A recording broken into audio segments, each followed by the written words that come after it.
Good afternoon to everyone, hope you are doing great. तो आज हम बात करने वाले हैं 11th क्लास की केमिस्ट्री के इम्पोर्टेंट टॉपिक्स के बारे में। काफी सारे स्टूडेंट्स हैं जिन्होंने लास्ट ईयर हमारे से बैच परचेज किए थे, plus as well as offline campus में भी उन्होंने हमारे साथ स्टडी की है। तो काफी बच्चों के मैसेज भी आ रहे हैं कि सर कुछ इम्पोर्टेंट बता दो, कितना हम पढ़े हैं, अभी भी आपको इम्पोर्टेंट पूछना है। तो कुछ ऐसे क्वेश्चंस होते होंगे जो एग्जाम में आने ही आने हैं, तो उनको देखते हुए हम कुछ एक सेट बना रहे हैं, कुछ क्वेश्चंस के टॉपिक आज आपके सामने डिस्कस करेंगे, जिसमें आप अगर वो टॉपिक पढ़ लें तो उन टॉपिक के पढ़ने से ही आपको आपके मार्क्स में थोड़ी इम्प्रूवमेंट हो सकती है। 100% तो नहीं बोलते, 85 से 90% का जो एग्जाम है आपका, वो मुश्किल से मुश्किल हर लेसन में 5 से 6 टॉपिक होते हैं, वहीं से निकल करके आता है। तो वही आज हम डिस्कस करने वाले हैं 11th केमिस्ट्री की। सबसे पहला टॉपिक अगर हम केमिस्ट्री की बात करें तो आपके पास है some basic concepts of chemistry. उसमें 5-6 टॉपिक हैं जिन पे आपकी कमांड अच्छे वाली होनी चाहिए। कौन कौन से? सबसे पहले हमारे पास आता है, उसको हम बोलते हैं सिग्निफिकेंट नंबर्स या सिग्निफिकेंट डिजिट्स। ये हमारे अच्छे से एकदम कंप्लीट होने चाहिए। अब इसमें कुछ रूल्स हैं, वो आपको पता होना चाहिए। जैसे मान लीजिए मैंने बोला आपको 25,000, तो अभी 25,000 में कितनी सिग्निफिकेंट डिजिट्स हैं? तो 2 है। आपको पता है राइट वाले नंबर को हमें काउंट नहीं करना। अब इनमें कंफ्यूजन होती है। अगर मैं आपसे 0.0123 तो बोल देता तो लेफ्ट वालों को भी काउंट नहीं करते, तो यहाँ पे कितनी सिग्निफिकेंट आती? 3 आती। ऐसे राइट वालों को भी काउंट नहीं करते, तो यहाँ पे कितनी सिग्निफिकेंट आती? 2 आती। बट इसी क्वेश्चन में अगर मैं यहाँ पे पॉइंट लगा दूं,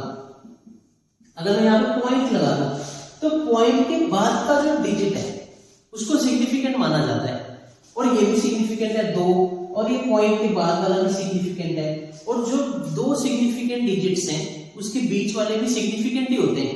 तो यहाँ टोटल कितने हो गए? 5 हो गए। तो ऐसे क्वेश्चन को हमें क्लियर करना है। कुछ तो डाउट्स होता है, सर फिजिक्स में अलग है, केमिस्ट्री में अलग है, तो मैं आपको वो रूल्स बता रहा हूँ ताकि आप समझ जाए। तो अगर बिना पॉइंट्स की 0 लगी हुई है तब तो 2 ही होंगे, उधर वाली 0 को हमने काउंट नहीं करना।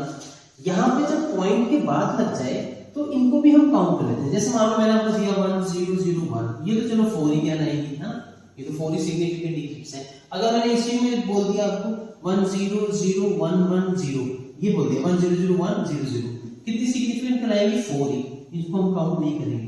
बट यहीं पर मैंने अगर इनमें पॉइंट्स लगा दिया, अब सारे काउंट करेंगे तो कितनी कहलाएगी?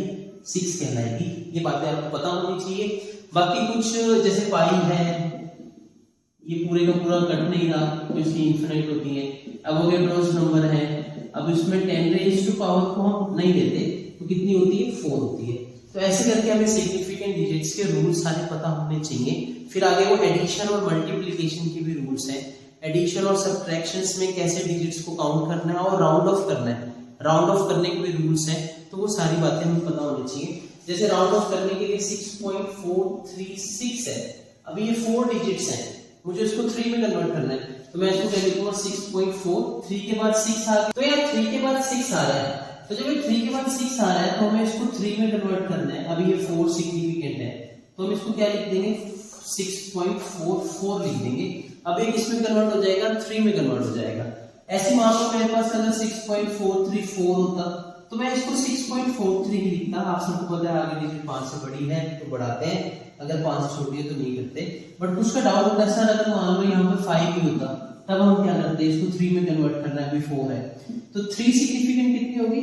6.4। अब ये 3 है, 3 क्या ओड है, तो हमें क्या करना होता है? इवन बनाना होता है। हमेशा जब भी हम राउंड ऑफ करें 5 वाले केस में हमें उसको इवन बनाना होता है। तो इवन कैसे बनाएंगे? 3 को क्या कर देंगे? 4 कर देंगे, तो 6.44 हो जाएगा। ठीक है। अगर यहाँ मान लो 4 ही होता, अभी तो आगे इवन है, तो हम इसको 6.44 ही लिख देते। तो ये सारे रूल्स हम सबने अच्छे से डिटेल में पढ़ रखे हैं। प्लस के केस में क्या होता है? अगर हम मान लो प्लस कर रहे हैं इसको 1.2, इसको हम प्लस कर रहे हैं, तो इसको प्लस करके मैंने लिख दिया ये, बट आंसर ये नहीं है हमारा। सिग्निफिकेंट में हम क्या लिखते हैं? प्लस माइनस में डेसिमल प्लेसेस के बाद हम देखते हैं कितने प्लेस हैं, 1 2, ऐसे पॉइंट के बाद यहाँ 1 है, तो इसको मतलब यहाँ हमारे आंसर में भी जो लेस है, लेस कितना है? पॉइंट के बाद 1 है, तो हमारा डेसिमल प्लेस यहाँ पर 1 जितना ही होना चाहिए, तो मतलब 13.6 ही लिख दूंगा मैं। ठीक है, पॉइंट के बाद यहाँ लेस डिजिट है या ज्यादा डिजिट है तो कम वाले डिजिट हमारा आंसर होता है। मल्टीप्लाई में हम टोटल देखते हैं, डिवाइड में हम टोटल देखते हैं। तो यहाँ से क्वेश्चन आने वाला है, अच्छे से इसको प्रिपेयर करेंगे। सेकेंड थिंग और जो सबसे इंपॉर्टेंट है फर्स्ट लेसन में वो क्या है, उसको हम बोलते हैं एम्पिरिकल मॉलिक्यूलर फॉर्मूला। ठीक है, बहुत सारे क्वेश्चन है। तो सेकेंड थिंग आपको तैयार करना है एम्पिरिकल मॉलिक्यूलर फॉर्मूला। ये अच्छे से आपको पूरा टेबल इसका empirical formula mass, molecular formula निकालना है तो n इंटू में एम्पिरिकल फॉर्मूला, n कैसे निकलेगा वो सारा पूरा फॉर्मूला आपको पता है। मॉलिक्यूलर मास अपॉन में एम्पिरिकल फॉर्मूला मास, वहां से हम क्या निकालेंगे, एम्पिरिकल मॉलिक्यूलर फॉर्मूला के क्वेश्चन निकालेंगे। थर्ड वेरी इंपॉर्टेंट, जिसको हम बोलते हैं लिमिटिंग रिएक्टेंट और एक्सेस रिएक्टेंट। अब इसके लिए शॉर्ट ट्रिक्स आपको पता है। मान लीजिए रिएक्शन आपको दे रखी है, इसके लिए शॉर्ट ट्रिक्स हमें लगानी है। ठीक है, बैलेंस करनी है सबसे पहले, तो यहाँ अब ये बैलेंस होगी। अब इस केस में हमें क्या करना है, लिमिटिंग रिएक्टेंट के केस में बस एक ही फॉर्मूला निकालना है, वो क्या है, मोल अपॉन में स्टोइकियोमेट्रिक कोएफिशिएंट। ये इन दोनों में से जिसका कम होगा वो लिमिटिंग रिएक्टेंट है।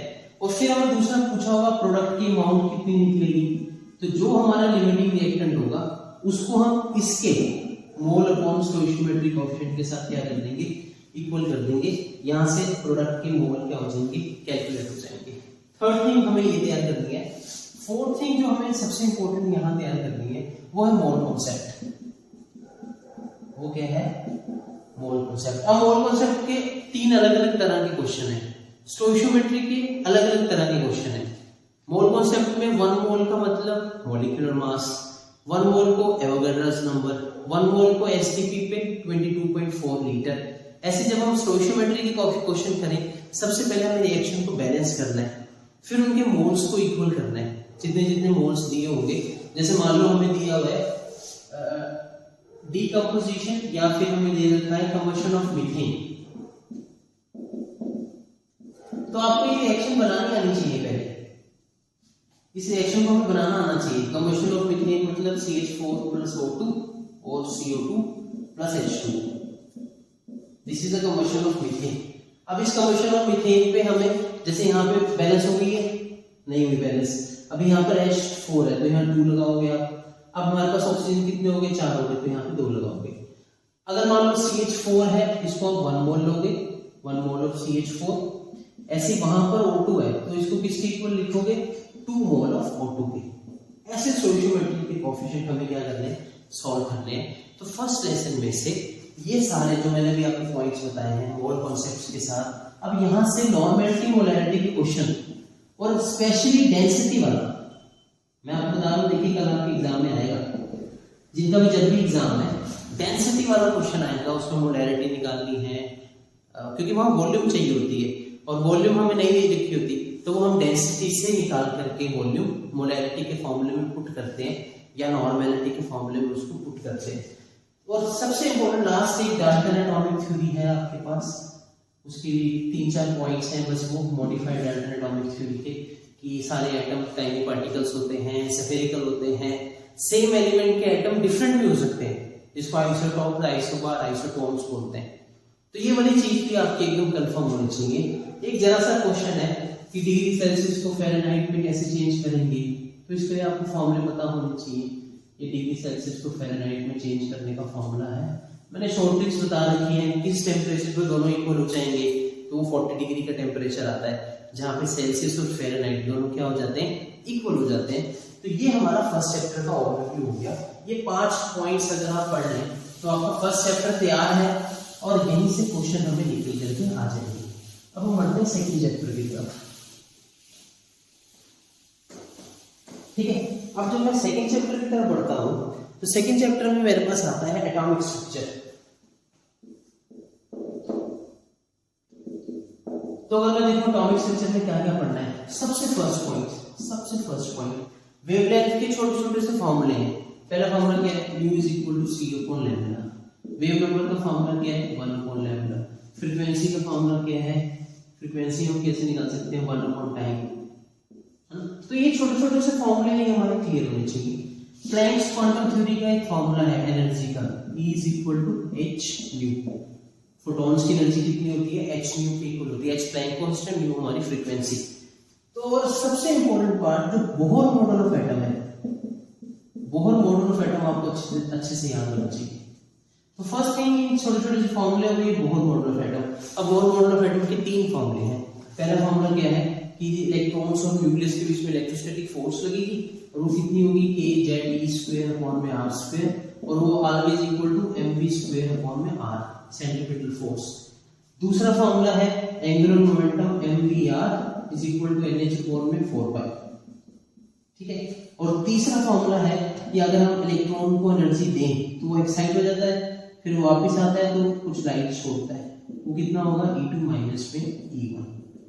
तो ये जो 3 फॉर्मूले बोहर मॉडल से निकल के आए प्लस इनकी आगे डेरिवेशन होती है, फिर उससे हम क्या निकालते हैं, एनर्जी ऑफ ऑर्बिट निकालते हैं। वो कितनी होती है, माइनस में 13.6 Z²/n² इलेक्ट्रॉन वोल्ट। ये हमारा क्लियर होना चाहिए। देखिए छोटी छोटी सी बातें हैं, हमने इसको पोएम्स की फॉर्म में याद किया था, ठीक है, इसको हमने पोएम की फॉर्म में याद किया था। निर्विन ऐसे याद किया था, झंझन 2 to 1। हमने इसको अच्छे से याद किया कि एनर्जी आए तो जेड लेना ऊपर है, देन एन स्क्वायर लेना है, दोनों में स्क्वायर आएगा, देखिए दोनों में स्क्वायर आएगा। रेडियस जब आए तो रेडियस का फॉर्मूला क्या होता था, 0.529 एंगस्ट्रॉम। इस केस में क्या लेना है, एन स्क्वायर ऊपर लेना है क्योंकि स्क्वायर है, फिर आगे जेड है, एन स्क्वायर ऊपर लेना है, अपॉन में क्या लेना है, जेड लेना है। तो ये आपको क्लियर होनी चाहिए फॉर्मूला, इस पे एक न्यूमेरिकल आपके पास आ सकता है। और ये जो एनर्जी है ये इलेक्ट्रॉन वोल्ट में, अगर इसी को अगर हमें जूल में कन्वर्ट करना है तो 2.18 10⁻⁻⁸ अब ये किसमें कन्वर्ट हो जाती है, जूल में। Z²/n² तो वैसे का वैसे ही रहता है। तो आपको सारे फॉर्मूले एकदम अच्छे से याद होने चाहिए। तो मैंने आपको बोल दिया है सेकंड वाले चैप्टर चाहिए कि बोहर मॉडल ने क्या बोला था कि इलेक्ट्रॉन घूम रहे हैं, वो सर्कुलर में घूमेंगे ऑर्बिट, बट वो इलिप्टिकल भी हो सकते हैं। उसने डी ब्रोगली हाइपोथेसिस के बारे में नहीं बताया, रेडियो एक्टिविटी के बारे में उसने नहीं बताया। तो ये सारे जो हाइड्रोजन स्पेक्ट्रा पर ही डिस्कस किया, और चीजों पर डिस्कस नहीं किया। तो ये सारी चीजें आपको बोहर मॉडल में एकदम अच्छे से याद होनी चाहिए, तभी हम एटॉमिक स्ट्रक्चर को अच्छे से अपना बना पाएंगे। और क्या क्वेश्चन है, और यहाँ से क्वेश्चन आता है स्पेक्ट्रा से रिलेटेड। अब स्पेक्ट्रा से एक न्यूमेरिकल आना ही आना है, और अगर हम स्पेक्ट्रा का फॉर्मूला देखें तो वो कितना होता है, 1/λ is equal to r 1/ni² minus 1/nf²। अब यहाँ से r जो होता है this is known as Rydberg constant. वैसे इसकी वैल्यू तो बहुत बड़ी है, बट न्यूमेरिकल सॉल्व करने के लिए हम हमेशा 1/r निकालेंगे, और ये जो 1/r होगा, अच्छा ये ni nf हम सबको पता है, लेमैन बाल्मर पास्टन ब्रैकेट प्रीफंड, उसके लिए यूज करते हैं। लेमैन के लिए 1 और ये 2 3 4 कुछ भी हो सकता है, ऐसे बाल्मर के लिए 2, ऐसे फर्दर। तो ये क्वेश्चन को सॉल्व करने के लिए 1/r की वैल्यू को हमेशा 912 एंगस्ट्रॉम हमने यूज करना है। ये वैल्यू अगर हम पुट करेंगे ना तो हमारा इजीली लैम्डा निकल आएगा, ठीक है। अगर कभी कभी बोलेंगे वो वेव नंबर निकालो, तो वेव नंबर निकालने का मतलब 1/λ ही होता है। अगर आपको वेव नंबर निकालना है तो 1/, जैसे आपने लैम्डा निकाल लिया और वेव नंबर फिर आप 1/λ करके सॉल्व इजीली से उसको इजी से कर सकते हैं। अच्छा दूसरी बात आपको स्पेक्ट्रा में पता होना चाहिए, जो लेमैन होता है उसमें यूवी स्पेक्ट्रा बनता है, ऐसे बाल्मर में विजिबल बनता है, और पास्टन ब्रैकेट प्रीफंड में वो सब क्या बनाते हैं, इंफ्रारेड बनाते हैं। तो ये चीजें भी आपको अच्छे से याद होनी चाहिए, इससे एक मार्क्स में क्वेश्चन आ जाता है, ठीक है। तो फिर दूसरा, अगर आपको आयोनाइजेशन एनर्जी के लिए लैम्डा निकालना है, आयोनाइजेशन एनर्जी के लिए निकालना है, एनर्जी निकालनी है, तो उसके लिए फाइनल स्टेट को इन्फिनाइट पुट करते हैं, और लिथियम के लिए निकालना है या किसी और चीज के लिए निकालना है। अच्छा यहाँ पर साथ में हमारे क्या होता है, Z² भी होता है, इस चीज का हम भूल जाते हैं। यहाँ पे हमारा Z² भी होता है, अभी मैंने हाइड्रोजन के लिए लिखा था, बट अगर हमें हीलियम के लिए निकालना हो तो Z की जगह हम क्या पुट करते हैं, 2 पुट करते हैं। इस चीज को हमें भूलना नहीं है, ठीक है जी। फिर नेक्स्ट हमारे पास आता है फोटोइलेक्ट्रिक इफेक्ट, हमें पता होना चाहिए। Einstein photoelectric equation, work function क्या होता है, E is equal to h nu naught क्या होता है हमारे पास, थ्रेशोल्ड फ्रीक्वेंसी। इसके बारे में हमें अच्छे से इस बात को अच्छे से आइडिया लगा के हमें ध्यान होना चाहिए कि फोटोइलेक्ट्रिक इफेक्ट को कैसे हमें आगे जाके सॉल्व करना है। फिर हम नेक्स्ट आगे बढ़ते हैं, जो यहाँ से हमारे पास आता है डी ब्रोगली हाइपोथेसिस का फॉर्मूला। डी ब्रोगली हाइपोथेसिस मतलब lambda is equal to h upon में mv। mv को हम क्या बोल देते हैं, मोमेंटम। यहां से क्वेश्चन आ जाता है, और हमेशा ध्यान रखना डी ब्रोगली जो लगता है वो माइक्रो पार्टिकल्स पे लगता है, मैक्रो पे नहीं लगता। माइक्रो पार्टिकल्स अगर चलाने हैं वहां डी ब्रोगली लग सकता है। इसलिए जनरल लाइफ में फुटबॉल को किक मार रहे हैं, हॉकी बॉल को शॉट मार रहे हैं, क्रिकेट बॉल को शॉट मार रहे हैं, वहां वेवलेंथ बनते हमें नहीं दिखाई देती। तो यहां से हमें क्लियर होना चाहिए। फिर इस लेसन में बहुत सारे लॉज हैं। सबसे पहला लॉ है हुक्स रूल, पहले हाफ ऑफ भरेंगे ऑर्बिटल। दूसरा है पॉली एक्सक्लूसिव प्रिंसिपल कि एक ऑर्बिटल में दो आएंगे। फिर है अल्फा प्रिंसिपल। अल्फा प्रिंसिपल में हमें पता है कि 1s 2s को पूरा चार्ट बनाना है। और सबसे इंपॉर्टेंट हाइजेनबर्ग अनसर्टेनिटी प्रिंसिपल। अभी हाइजेनबर्ग तो आपको क्लियर होना चाहिए। हाइजेनबर्ग अनसर्टेनिटी, किस चीज की अनसर्टेनिटी, क्या उसकी पोजीशन और उसका मोमेंटम दोनों कैलकुलेट नहीं कर सकते। अगर हम कैलकुलेट करेंगे तो ये फॉर्मूला आएगा NH/4 पाई। और मोमेंटम की जगह मैं यहाँ पे क्या लिख सकता हूँ, मोमेंटम की जगह मैं लिख सकता हूँ मास इनटू में वेलोसिटी, मास इनटू में वेलोसिटी। अब हमें वेलोसिटी चेंज पूछ सकते हैं, पोजीशन चेंज पूछ सकते हैं डेल्टा x, उसके अकॉर्डिंग हमने यहाँ सॉल्व करना है। और यहीं से हमें पता लगा था कि इलेक्ट्रॉन जो है वो कभी भी न्यूक्लियस के अंदर एग्जिस्ट नहीं करते। इसी इक्वेशन से हम उसकी वेलोसिटी निकालते हैं, वो 3 × 10⁸ से भी ज्यादा आती है। इसका मतलब इलेक्ट्रॉन इतनी ज्यादा वेलोसिटी तो किसी की हो ही नहीं सकती। इसलिए हमने यहाँ से हाइजेनबर्ग अनसर्टेनिटी प्रिंसिपल से इस चीज को सॉल्व कर सकते हैं। और one of the last question, यहाँ पर सबसे लास्ट क्वेश्चन वो क्या है, वो है आपके पास क्वांटम नंबर्स, जो कि आपको पता होना चाहिए। अब क्वांटम नंबर्स का पूरा टेबल हमें एकदम याद होना चाहिए, प्लस एंगुलर नोट कैसे निकालते हैं, वो तो एल ही होता है। रेडियल नोट कैसे निकालते हैं, या स्फेरिकल नोट कैसे निकालते हैं। तो रेडियल नोट स्फेरिकल नोट एक ही बात है, इसका फॉर्मूला होता है n-l-1। और टोटल नोट कैसे निकालते हैं, टोटल नोट निकालने का फॉर्मूला होता है n-1। ये तीन फॉर्मूले में से हमें पक्का 1 या 2 मार्क्स में क्वेश्चन आ जाएगा।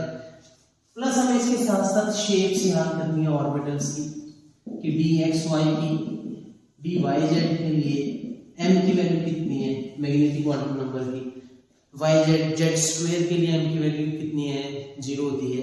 तो ये सारी चीजें हमें एकदम अच्छे से याद होनी चाहिए। अगर हम ये याद कर लें तो हमारा सेकंड लेसन यहाँ से कंप्लीट हो जाएगा। आगे बढ़ते हैं थर्ड लेसन की तरफ।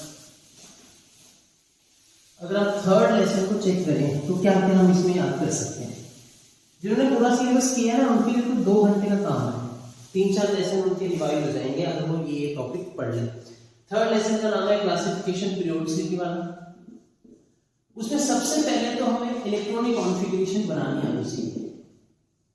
अब इलेक्ट्रॉनिक कॉन्फ़िगरेशन तो सेकंड में भी थी, उसमें स्पेशल है क्रोमियम कॉपर, पूछ लेंगे कितने अनपेयर्ड इलेक्ट्रॉन है, और स्पेशली यहीं से पूछते हैं क्योंकि यहाँ पर स्पेशल केस लगता है, वो जंप लगते हैं, हाफ फील्ड फुल फील्ड वाला सिस्टम बनता है यहाँ पे। तो ये चीज हमें एकदम अनपेयर्ड इलेक्ट्रॉन वाली क्लियर होनी चाहिए। दूसरी चीज जो यहाँ पर है पीरियोडिसिटी में, वो है आयोनाइजेशन एंथैल्पी।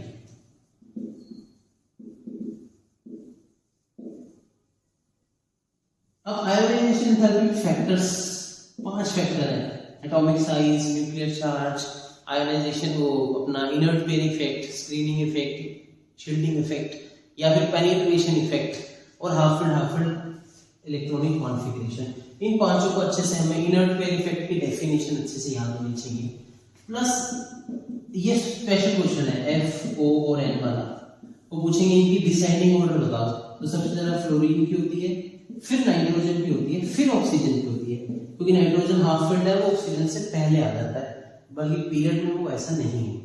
फिर यहाँ पर आइसोइलेक्ट्रॉनिक स्पीशीज के लिए साइज अरेंज करना आ सकता है, more the charge less the radius, ये वाली बात यहाँ चलेगी, more the charge less the radius, है ना। और सबसे इंपॉर्टेंट तो आप पढ़ते ही आ रहे हैं, वो क्या है, इलेक्ट्रॉन गेन एंथैल्पी में और इलेक्ट्रॉन नेगेटिविटी में, इनके बीच में डिफरेंस याद होना चाहिए। और इलेक्ट्रॉन गेन एंथैल्पी को इलेक्ट्रॉन एफिनिटी भी बोलते हैं, ये चीज ध्यान रखिएगा, बट साइन का चेंज होता है। अगर हम इलेक्ट्रॉन गेन एंथैल्पी की बात करें तो जिसकी नेगेटिव है वो जल्दी से गेन कर लेता है, और जिसकी इलेक्ट्रॉन की एंथैल्पी पॉजिटिव है वो फिर देर बाद करेगा। ऐसे हम यहाँ पर अगर हम बात करें इलेक्ट्रॉन एफिनिटी का मतलब वो भी यही है, इसकी नेगेटिव में फटाफट से कर लेगा, पॉजिटिव वाला थोड़ा टाइम लगाएगा। इलेक्ट्रॉन नेगेटिविटी फ्लोरीन की ज्यादा होती है, but electron gain enthalpy chlorine की ज्यादा होती है, वो इलेक्ट्रॉनिक रिपल्शन वाला फैक्टर है, अच्छे से ध्यान रखना। ऐसे बी, ई और बी में अगर मैं चेक करूं तो होनी तो बी की चाहिए, पीरियड में जा रहे हैं, बी छोटा है, बट होती बी, ई की आयोनाइजेशन एंथैल्पी ज्यादा है। यहाँ रीजन हम देते हैं पेनिट्रेशन का। ऐसे क्वेश्चन एग्जाम में पूछते हैं, ऐसे क्वेश्चन हमें एकदम से याद होने चाहिए। बाकी थ्योरेटिकल क्वेश्चन है मेंडलीव और मॉडर्न पीरियोडिक लॉ में डिफरेंस, वो तो हम इजीली बता सकते हैं। ठीक है बेटा, तो ये चीजें जो याद करनी है ना, इसको फटाफट से याद कर लो और एक पेज पे सारे फॉर्मूले लिख लो।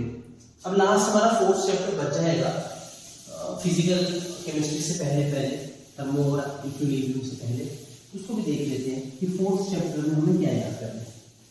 4th चैप्टर का नाम है केमिकल बॉन्डिंग।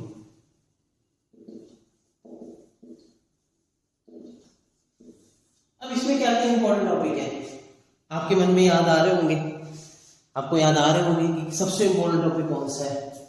आपकी जहां भी आप पढ़ रहे हैं वहां उन्होंने बताया होगा कि सबसे इंपॉर्टेंट तो एक ही है, वो कौन सा है, बॉन्ड ऑर्डर निकालना, molecular orbital theory, paramagnetism, diamagnetism calculate करना। तो वो तो फेमस क्वेश्चन है ही। सबसे पहले चीज आपको छोटे छोटे क्वेश्चन करने हैं। एक है लुईस डॉट स्ट्रक्चर, ये आपका क्लियर होना चाहिए। लुईस डॉट स्ट्रक्चर बनाना, O3 का बनाओ, कार्बोनेट्स का बनाओ, नाइट्रेट का बनाओ, ये आपको लुईस डॉट आना चाहिए। दूसरी चीज आपको हाइब्रिडाइजेशन पता होनी चाहिए। ये क्वेश्चन आता है PCl5E sp3d, ये कैसे कैलकुलेट करते हैं सबको पता है कि अगर sp3 है, 4 बॉन्ड पेयर है, 0 लॉन पेयर है, 109 डिग्री का एंगल याद होना चाहिए। अगर यही 3 बॉन्ड पेयर हो गए और 1 लॉन पेयर हो गया तो एंगल कितना हो जाएगा, 107 डिग्री का। यही 2 बॉन्ड पेयर हो गए और 2 लॉन पेयर हो गए, अब एंगल कितना हो जाएगा, 92 डिग्री, मतलब बेंड शेप बन जाएगी। तो ये जैसे जैसे लॉन पेयर बढ़ रहे हैं वैसे वैसे लॉन पेयर रिपल्शन ज्यादा होती है, उसके कारण हमारा बॉन्ड एंगल भी क्या होता रहता है, छोटा होता रहता है। अब स्पेशल क्वेश्चन है, ये CH4 है, ये NH3 है और ये H2 है, तो इनका बॉन्ड एंगल कम क्यों हो गया, क्योंकि इनमें लॉन पेयर क्या हो रहे हैं, बढ़ रहे हैं। जैसे जैसे लॉन पेयर बढ़ रहे हैं वैसे वैसे हमारा बॉन्ड एंगल भी क्या होता जाएगा, छोटा होता जाएगा। अभी छोटे छोटे से फेमस क्वेश्चन है, डाइपोल मोमेंट का क्वेश्चन है, और स्पेशल NH3 में किसका डाइपोल मोमेंट ज्यादा है, NH3 का ज्यादा है, क्योंकि यहाँ डाइपोल है ना, नेगेटिव पॉजिटिव, वहां तो दोनों इलेक्ट्रोनेगेटिव है तो उनका तो डाइपोल मोमेंट कम होगा। प्लस सिस और ट्रांस वालों को तो 0 हो जाता है, सिस वालों का डाइपोल मोमेंट क्या रहने वाला है, ज्यादा रहने वाला है। तो ये हाइब्रिडाइजेशन है, ये हमारी एकदम क्लियर होनी चाहिए। और तीसरी थिंग वो है मॉलिक्यूलर ऑर्बिटल थ्योरी। अब इसमें हमें पता होना चाहिए कि कैसे कैसे हम शॉर्ट ट्रिक्स लगाएं। जैसे मान लो क्वेश्चन आया, हमने शॉर्ट ट्रिक बना रखी है, 14 इलेक्ट्रॉन है तो उसका बॉन्ड ऑर्डर कितना है, 3। अगर ये 15 हो गए तो अब कितना बॉन्ड ऑर्डर है, 2.5। 13 हो गए कितना है, 2.5। 12 हो गए कितना है, 2। 16 हो गए कितना है, 2। 17 हो गए कितना है, 1.5। ऐसे हम शॉर्ट ट्रिक से कैलकुलेट कर सकते हैं। लॉन्ग वाला तो हमें पता ही है, अगर मैं N2 के केस का बनाऊं तो S वाले तो ऐसे सेम बनेंगे, sigma 1s to sigma star, 2s वाले भी सेम बनेंगे। N में क्या होता है, P में 2px 2py नीचे होता है और 2pz ऊपर होता है। ऐसे इनके स्टार वाले भी सेम चलते हैं, ये स्टार वाले और ऐसे ये स्टार वाले, 2pz स्टार पाई, ये सिग्मा है, ये पाई।